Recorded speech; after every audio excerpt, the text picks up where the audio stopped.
सन 2011 की एक उदास शाम थी।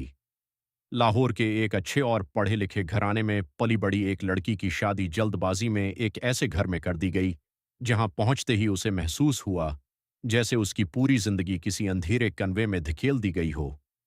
वो घर एक गंदे और पसमानदा कस्बे में था।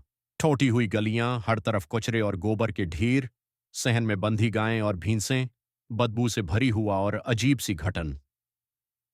लड़की खामोशी से सब कुछ देखती रही क्योंकि उसने पहले कभी ऐसी जिंदगी नहीं देखी थी। शादी के चंद दिन बाद ही उसे अंदाजा हो गया कि उसकी हैसियत इस घर में बहू से ज्यादा एक नौकरानी जैसी है। सुबह से रात तक काम, तंज, हुक्म और डांट। अगर चंद लम्हे बैठ जाती तो फौरन आवाज आती, यहां बहुएं आराम नहीं करते, काम करती हैं। वो पूरा दिन बर्तन, कपड़े, सोहन और जानवरों के कामों में लगी रहती।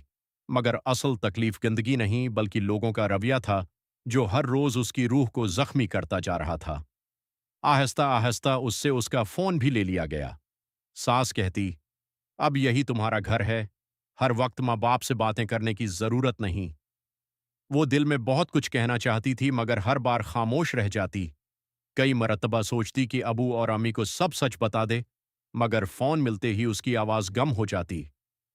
एक दिन उसने अपनी माँ के घर जाने की ख्वाहिश जाहिर की तो नंद हंस कर बोली, लाहौर वाली लड़कियां बहुत चालाक होती हैं, माँ का बहाना बनाकर कहीं और जाती होंगी। आहिस्ता आहिस्ता वो खुद को इस घर में कैद महसूस करने लगी। न किसी से बात करने की इजाजत, न कहीं आने जाने की आज़ादी। फिर रातों को अजीब खौफनाक वाक़ियात होने लगे। कभी दरवाज़ा जोर जोर से बजता मगर बाहर कोई ना होता, कभी बस्तर हिलता महसूस होता, कभी छत पर कदमों की आवाज़ें सुनाई देतीं। एक रात उसने सहन के कोने में काले कपड़ों में एक साया देखा जो खामोशी से उसे घूर रहा था। खौफ से उसकी चीख निकल गई, मगर घर वालों ने उसे पागल कहना शुरू कर दिया। वो अंदर ही अंदर टूटती जा रही थी। कई बार उसने सोचा सब छोड़कर वापस चली जाए, मगर औलाद, लोगों की बातें और बंद रास्ते उसे रोक लेते। एक रात वो जाए नमाज पर बैठी बहुत देर तक रोती रही।